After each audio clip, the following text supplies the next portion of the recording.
हर आदमी के जीवन के 4 स्तर होते हैं।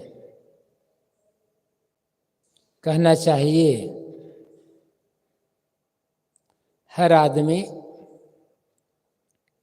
4 स्तरों पर जीवन जीता है।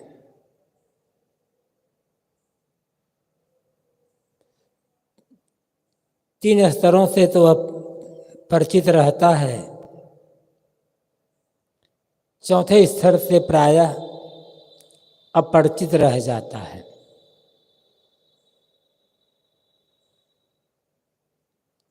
वे 4 स्तर कौन कौन है? पहला है शरीर का स्तर,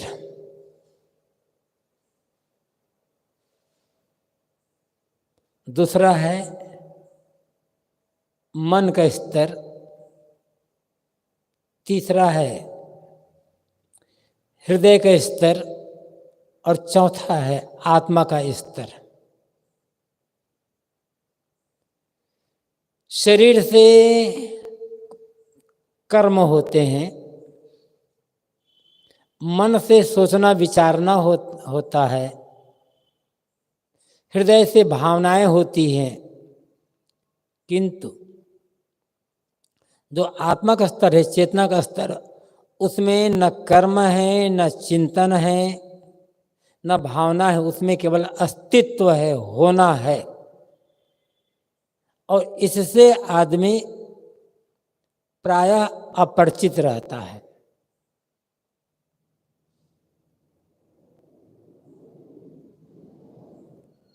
हम चारों स्तरों पर थोड़ा थोड़ा विचार करें। पहला शरीर के स्तर है, एकदम स्थूल है, शरीर दिखाई पड़ता है।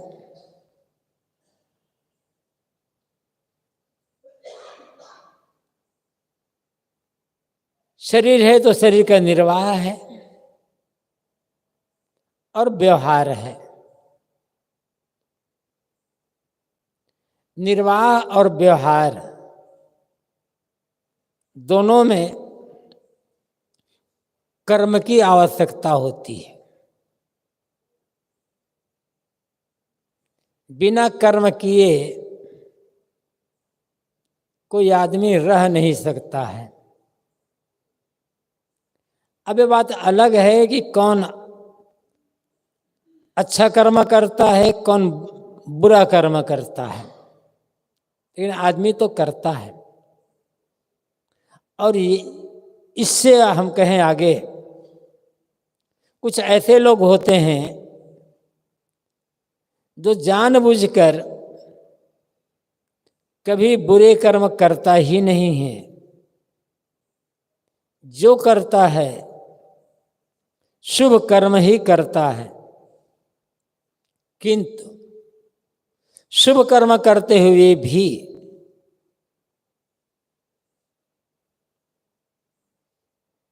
सकाम भावना से रहित होता है, निष्काम भाव से करता है, सिर्फ सेवा और कर्तव्य समझकर, दूसरे की भलाई को दृष्टि में रखकर। इसलिए ऐसे जो मनुष्य होते हैं वे कर्म करते हुए भी बंधन में नहीं पड़ते। जो निष्काम भाव से कर्म करता है वह सुख दुख हानि लाभ के द्वंद्व से ऊपर उठ जाता है। जब हम किसी भी काम को सकाम भावना से करते हैं कि मैं ये काम करूंगा तो मुझे ये लाभ होगा, तब या तो उस कर्म के परिणाम में लाभ होगा, काम बिगड़ गया तो हानि होगी, लाभ हुआ तो सुख में उछलेगा आदमी, और हानि हुई तब दुख में रोएगा। बच नहीं सकता है आदमी। कोई भी आदमी हो, सकाम भावना रख करके काम करेगा तो सुख और दुख, हानि और लाभ के द्वंद्व से बच ही नहीं सकता है। और आदमी जीवन भर सुख दुख के द्वंद्व में झूलता रह जाता है। शांत होकर जीवन नहीं जी सकता, निश्चिंत होकर के जीवन जीना आदमी जानता ही नहीं है।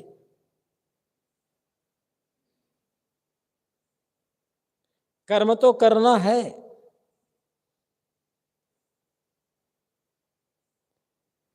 शरीर कर्म प्रधान है।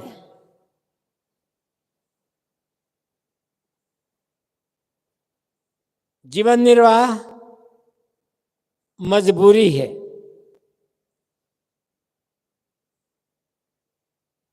और सेवा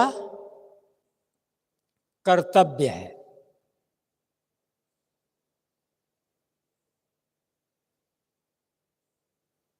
मजबूरी, जहां मजबूरी होती है उसमें आदमी की आसक्ति नहीं होती, किंतु जब मजबूरी को हम सुख मान करके करते हैं या दुख मान करके करते हैं, तब द्वंद्व शुरू हो जाता है। जैसे रोग लगने पर दवा का सेवन करना होता है, किंतु कोई भी व्यक्ति खुश होकर के प्रसन्नता से दवाई नहीं खाता, मजबूर होकर के खाता है। दवा कड़वी हो, मीठी हो, सस्ती हो, महंगी हो, किसी भी दवा के प्रति आदमी के मन में मोह नहीं होता, आसक्ति नहीं होती। वो प्रसन्नता से नहीं खाता। मीठी दवा भी खा रहा होगा तो मजबूर होकर के खाता है। ऐसे ही हम जीवन का निर्वाह यदि औषधवत करें मजबूर होकर के, तो कहीं आसक्ति नहीं बनेगी, लोभ नहीं होगा। और लोभ नहीं होगा तो पाप नहीं होगा, पाप नहीं होगा तो दुख नहीं होगा।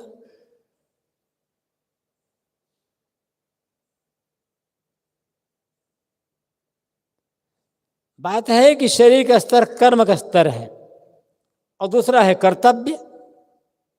जो संगी साथी हैं, परिवार के जो सदस्य हैं, उनके लिए कुछ कर्तव्य है। उस कर्तव्य का पालन भी सिर्फ सेवा समझ करके कर दे। इसके लिए मैं ऐसा कर रहा हूं तो मेरे लिए ऐसा करेगा, इसे ऐसा करना चाहिए, बस फिर द्वंद्व शुरू हो गया। यदि हम किसी के लिए कुछ कर रहे हैं और सोचते हैं इसके लिए मैं ऐसा कर रहा हूं तो मेरे लिए ऐसा करेगा, इसे ऐसा करना चाहिए, और उन्होंने किया तो उसके प्रति मोह बढ़ेगा, और नहीं किया तब शिकायत बढ़ेगी, द्वेष बढ़ेगा, फिर राग और द्वेष का द्वंद्व शुरू हो जाएगा।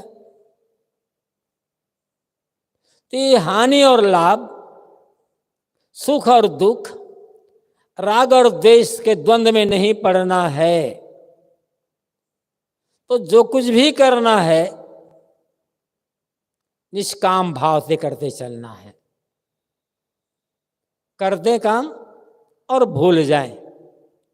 क्या मिला, अच्छा मिला तो, बुरा मिला तो स्वीकार। फिर निश्चिंतता पूर्वक हम जीवन जी सकते हैं, शांति से जीवन जी सकते हैं। रास्ता यही है।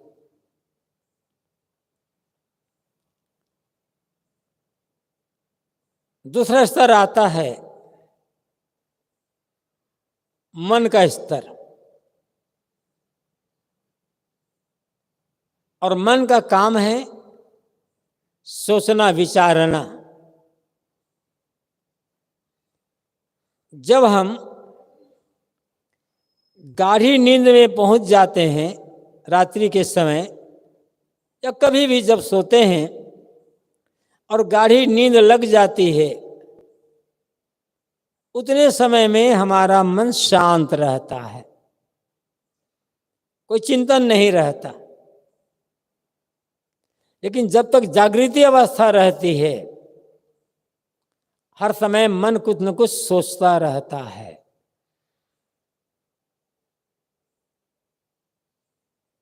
सेवा करने के लिए, कुछ काम करने के लिए और करने के लिए सोचना तो पड़ेगा, किंतु जो सोचना चाहिए वो नहीं सोच पाता, और जो नहीं सोचना चाहिए उसी में मन डूबा रहता है।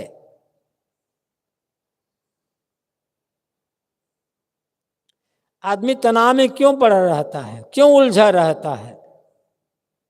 सब कुछ पर्याप्त मात्रा में उपलब्ध होने के बाद भी क्यों उसे लगता है कि मेरा कुछ नहीं है, मेरे पास कुछ नहीं है? क्योंकि सोचने का तरीका गलत। यदि ज्ञान, विवेक, विचार की बातें को हम सोचते रहें, सकारात्मक चिंतन में यदि मन डूबा रहे, प्रेम, समता, एकता का चिंतन में मन डूबा रहे या ऐसा चिंतन करता रहे, तो उलझन नहीं आएगी मन में। मन अशांत नहीं होगा, तनाव में नहीं पड़ेगा। सोच तो रहा है आदमी, किंतु नकारात्मक सोच में डूबा हुआ है। यद्यपि कोई आदमी स्वीकार करने को तैयार नहीं होगा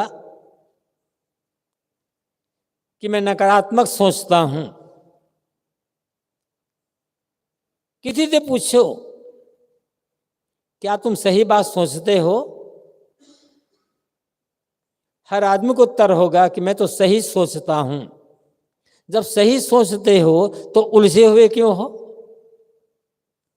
क्यों तनाव है मन में, क्यों पीड़ा है मन में?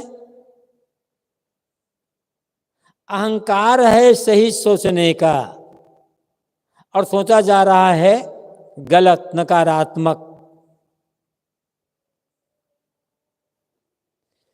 समस्याएं जो आती है, आंतरिक समस्याएं, वो गलत चिंतन का परिणाम है। जीवन में गिरावट आती है, गलत चिंतन का परिणाम है। जिस आदमी ने अपने विचारों को संभाल लिया, अपने ख्याल, स्मरण, चिंतन को संभाल लिया, उस आदमी ने अपने पूरे जीवन को संभाल लिया।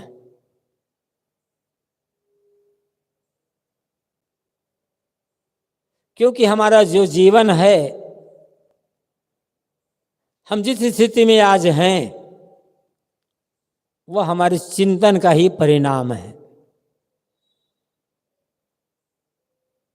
चाहे मन प्रसन्न हो, चाहे उलझा हुआ हो, चाहे शांत हो, चाहे अशांत हो, चिंतन का ही परिणाम है।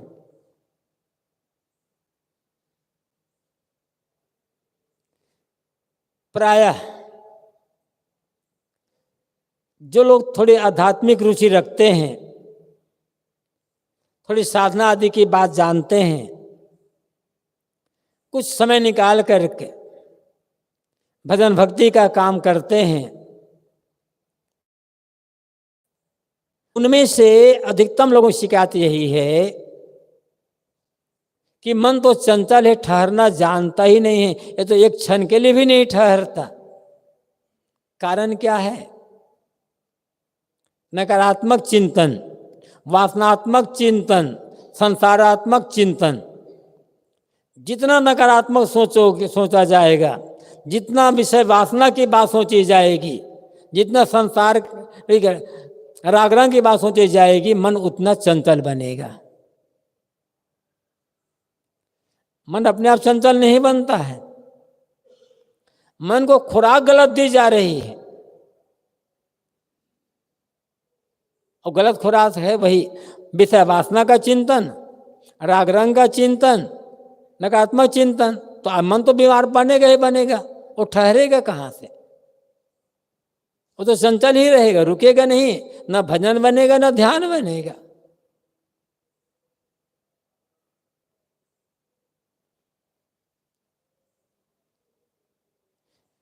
ध्यान भजन का काम करना है, तनाव से, अशांति से, मानसिक पीड़ा से बचना है, तो एक ही रास्ता है, अपने विचारों पर संयम। जो सोचे सकारात्मक सोचें, ज्ञान विवेक विचार की बातें सोचें, प्रेम समता एकता की बातें सोचें। मन की चंचलता धीरे धीरे अपने आप घटती जाएगी, अशांति मिटेगी, तनाव मिटेगा, और हर समय मन में प्रसन्नता बनी रहेगी। तो हमारा दूसरा स्तर है जीने का, मन का स्तर, जहां पर सोचना विचारना है। सोचने विचारना ना सही हुआ, जीवन सही हो गया।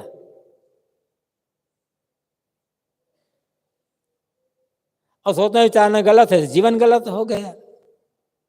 मैंने कहा था इसलिए हम जो कुछ आज हैं वो हमारे चिंतन का ही परिणाम है। अच्छे हैं तो, बुरे हैं तो, सुखी हैं तो, दुखी हैं तो, रागी हैं तो, विरागी हैं तो, योगी हैं तो, भोगी हैं तो, मूल में हमारा चिंतन है। अब आगे कैसे जीना है, जैसा जीना चाहते हैं उस से चिंतन को, उस ढंग का चिंतन करना होगा। तीसरा स्तर होता है भावना का स्तर होता है। मन में सोचना विचारना है, लेकिन भावना, रागात्मक भाव, द्वेषात्मक भाव, मोह का भाव, द्वेष का भाव, ये हृदय के स्तर होता है। और यहां भी हम अपने को संभाल नहीं पाते हैं। अरे कैसी कैसी भावनाएं मन में चलती रहती है। बिरले बिरले आदमी होंगे जिनके मन की भावनाएं शुद्ध हो।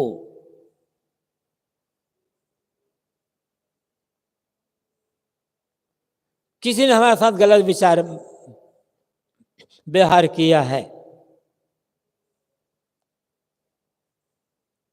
2-4 महीना पहले, 2 साल पहले, 4 साल पहले, और कभी भी, अब आदमी का विचार बदल गया है, उसका स्वभाव बदल गया है, व्यवहार बदल गया है, लेकिन जब भी वो आदमी सामने आता है मन में पुरानी बातें याद आ जाती है, अब हमारी भावना बदल जाती है। अब फिर हम उसी भाव से आदमी को देखना शुरू कर देते हैं। भावनाओं को संभालना है, भावनाएं दूषित ना हो, पवित्र भावना हो मन में। ये भाव हो कि सब हमारे स्वजन हैं, कौन पराया है, सब आत्मी हैं। और आत्मी जो लोग होते हैं उनके लिए प्रेम का भाव होता है, द्वेष का, बैर का भाव नहीं होता। सब आत्मी हैं, सब मेरे स्वजन हैं, हम एक ही परिवार सदस्य हैं। ये भाव जब मन में बना रहेगा तो दूषित भावनाएं मन में नहीं रहेगी। इससे आगे स्तर है आत्मा का स्तर होता है, चेतना का स्तर। और चेतना के स्तर में न कर्म है, न विचार चिंतन है, न भावना है, केवल होना है, बस अस्तित्व मात्र है वह।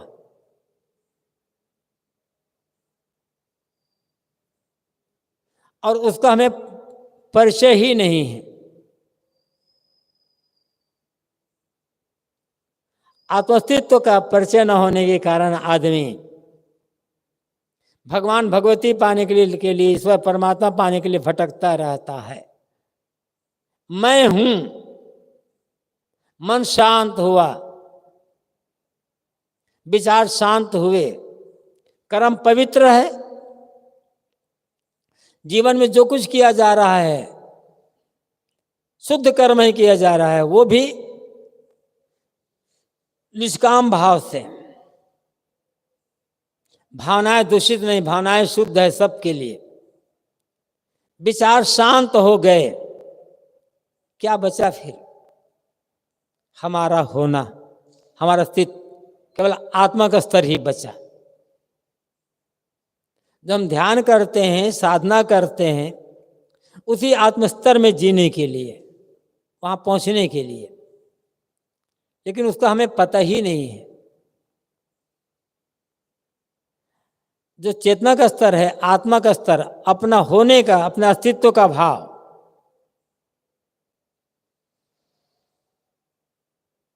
उसका पता न होने के कारण ही आदमी धर्म अध्यात्म क्षेत्र में कितना भटक रहा है, कितनी कल्पना में, अंधविश्वास में पड़ा हुआ है।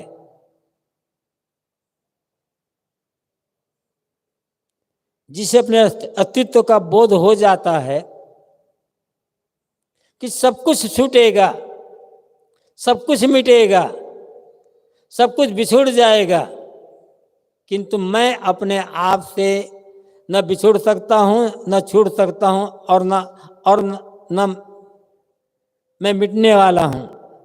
मैं तो सब समय रहने वाला हूं, शाश्वत, एक रस, अपरिवर्तित। इस भाव में ये जो अपनी चेतना का भाव है, चेतना का जो अस्तित्व है, उसका ज्ञान हो गया तो जीवन में पूरी निर्भयता आ गई।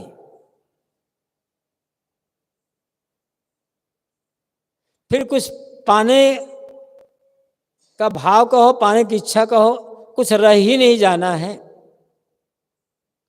अपनी पूर्णता का बोध न होने के कारण हर जीव अपने आप में पूर्ण है, किंतु अपनी पूर्णता का बोध न होने के कारण हम बाहर से कुछ पा करके पूर्ण होना चाहते हैं। और यही जो बाहर से कुछ पाने, बाहर से कुछ पाकर पूर्ण होने की जो इच्छा है, यही इच्छा हमारे दुख का कारण बनती है। यही इच्छा हमारे लिए भवसागर का निर्माण करवाती है। क्यों? क्योंकि अपनी पूर्णता का बोध नहीं है।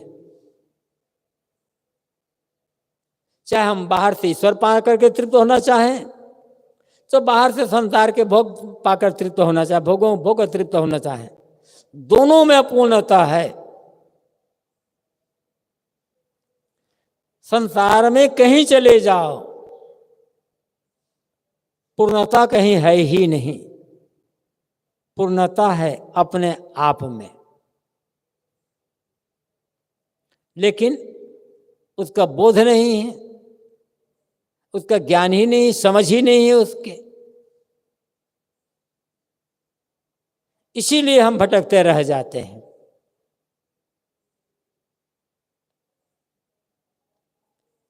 जब कर्म शांत हो गए, मन शांत, कोई भावना नहीं रह गई, तब शेष क्या बचा? तन थिर, मन थिर, वचन थिर, जो साहब कहते हैं,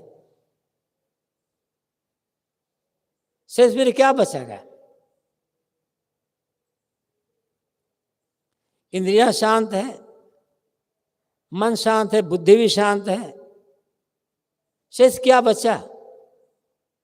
हमारा अस्तित्व सब समय रहने वाला। हम कहीं भी जाएं, अपने आप के साथ होते हैं। अपने आप को हम छोड़ेंगे कैसे? अपने आप का त्याग कैसे हो पाएगा? तो छूटने वाली चीजें हैं उनका महत्व हम समझ रहे हैं, किंतु जो छूटने वाला है ही नहीं अपना आपा, उसका ज्ञान ही नहीं है। भटकाव का कारण यही है। अपने अस्तित्व का बोध हो जाए, वहां सिर्फ मात्र होना है। आत्मा की स्थिति में मात्र होना है, न कर्म है, न विचारना है, न भावना है, होना है बस। और होना ही सच है, क्योंकि होना अस्तित्व है और वो सच है। उसमें हमारा मन टिक जाए तो सारा भटकाव दूर हो जाएगा। इसी जीवन में फिर इसी शरीर में रहते रहते पूर्ण परमानंद, पूर्ण परम शांति, आत्म शांति का अनुभव हो सकता है। इसी संसार में रहते रहते मुक्ति का आनंद लिया जा सकता है। कर्म तो करना है, सकाम भाव से करना होगा, सकाम भाव से न करके निष्काम भाव से करना होगा। मन में जो सोचना विचारना है सकारात्मक ढंग से सोचें, जो सोचें शुभ सोचें, भावना दूषित ना हो, तब अपने अस्तित्व का बोध होगा, उसमें ठहराव होगा और सारा दुख मिट करके परम शांति परम आनंद का अनुभव हो सकेगा। इसी के लिए हमें ध्यान भजन साधना की आवश्यकता है। जिस किसी विधि से हो अपने अस्तित्व का बोध प्राप्त करके उस भाव में जीना हो, सब दुख खत्म हो जाएगा। बस बोलिए सद्गुरु देव की जय। कार्यक्रम समापन की ओर है। समापन पूर्व एक भजन श्रवण करें। भजन रखने